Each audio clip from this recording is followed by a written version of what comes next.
আসসালামু আলাইকুম। সবাইকে শুভেচ্ছা ও অভিনন্দন জানিয়ে আজকে কৃষি বিষয়ক একটি কৃষকদের কাছে খুবই প্রয়োজনীয় একটি বিষয় নিয়ে আলোচনা করব। যেটা হচ্ছে আমরা যদি বলি কৃষি ও কৃষকের প্রধান এবং মৌলিক একটা জিনিস, সেটা হচ্ছে জৈব সার। তো আমরা আসেন প্রথমেই আমি আমার পরিচয়টা দেই। আমি হচ্ছি কৃষিবিদ মোহাম্মদ আনসার আলী। আজকে আপনাদের সামনে জৈব সার কী, এটা কিভাবে কাজ করে, এটা আমাদের প্রয়োজনীয়তা কতটুকু, সেটা নিয়ে আমরা আলোচনা করব। আমরা প্রথমেই বুঝি যে জৈব সারটা কী। জৈব সার হচ্ছে উদ্ভিদ অথবা প্রাণীর দেহের অবশিষ্ট অংশ থেকে যে সার তৈরি হয় সেটাই জৈব সার।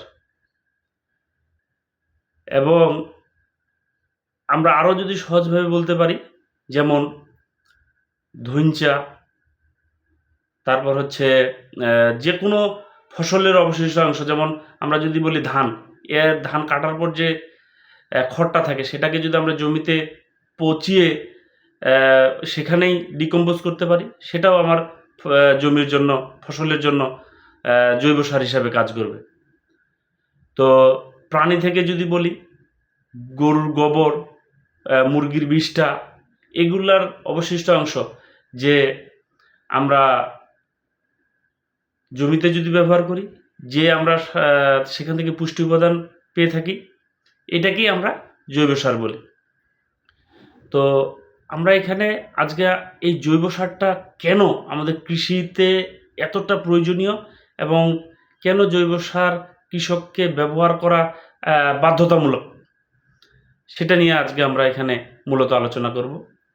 তো আসুন আমরা তাহলে প্রথমে আলোচনা করি যে ফসল উৎপাদনের জন্য মেইন যে প্রধান যে উপাদান, সেটা হচ্ছে মাটি। এই মাটিটা কি দিয়ে গঠিত?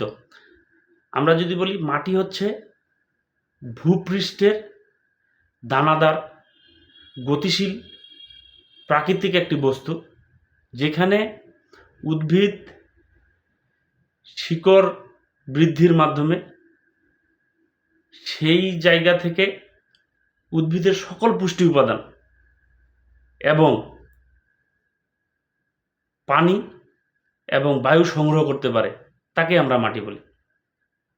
এই যে মাটি গঠন, মাটি কৃষির ভাষায় মাটি গঠনের মূল উপাদান চারটি। একটা হচ্ছে খনিজ পদার্থ, তারপর হচ্ছে জৈব পদার্থ, তারপর হচ্ছে পানি এবং বায়ু।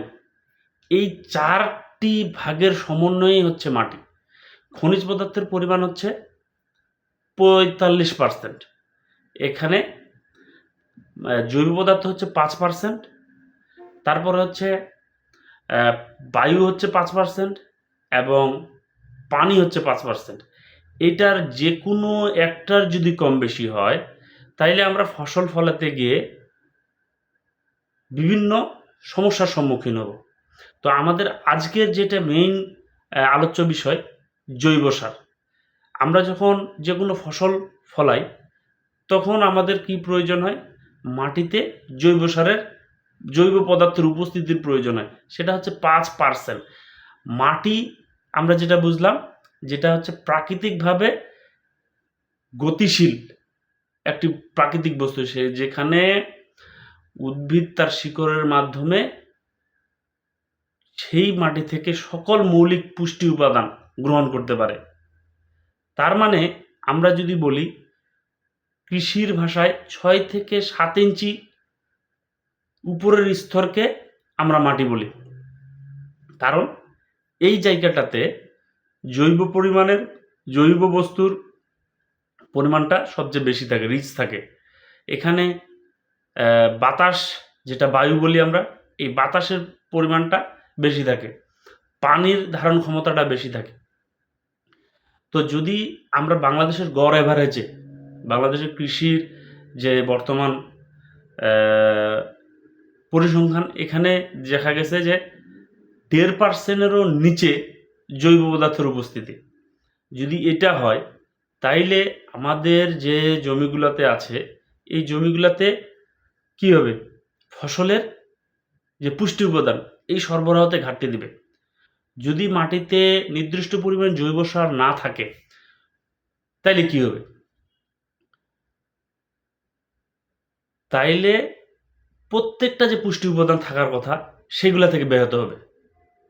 তখন আমরা কি করব, আমরা মূলত করি কি, রাসায়নিক সার বেশি ব্যবহার করি। রাসায়নিক সারের মধ্যে আমরা ব্যবহার করি কি, টিএসপি, ইউরিয়া এবং পটাশ।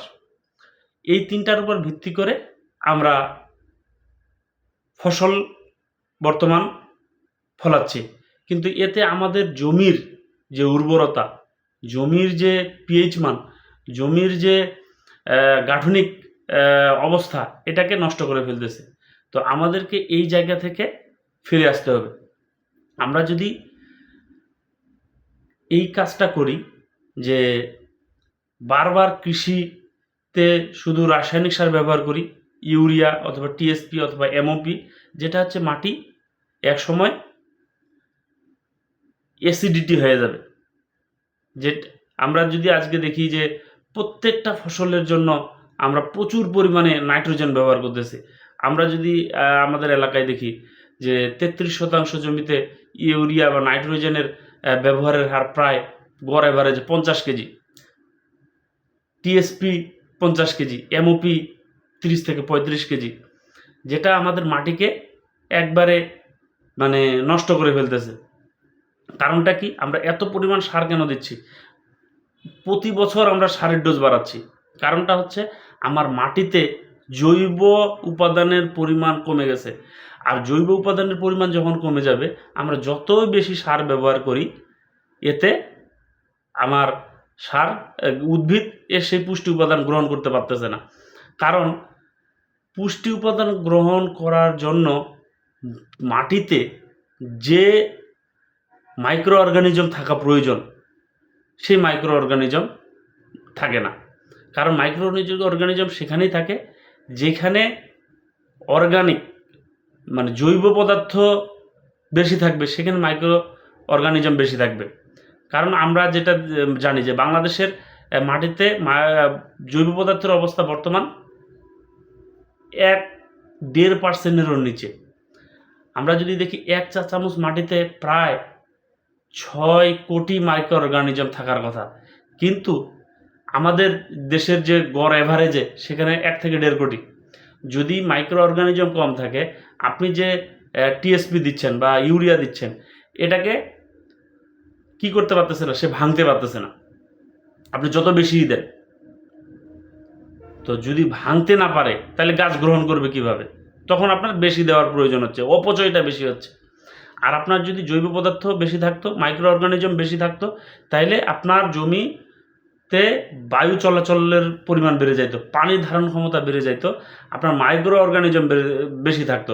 তখন আপনি অল্প যেতটুক সার দিতেন সেটাকে সে ভেঙে ফেলতো। যদি আমি ইউরিয়া দিতাম, ইউরিয়া ডাইরেক্ট তো আর গাছ ইউরিয়া খায় না, নাইট্রোজেনটাকে ভেঙে আয়ন আকারে গাছ খায়। তো সেইটা ভাঙার কাজ হচ্ছে মাইক্রো অর্গানিজম। তো যখন জৈব পদার্থ থাকে না তখন মাইক্রো অর্গানিজম কাজ করতে পারে না।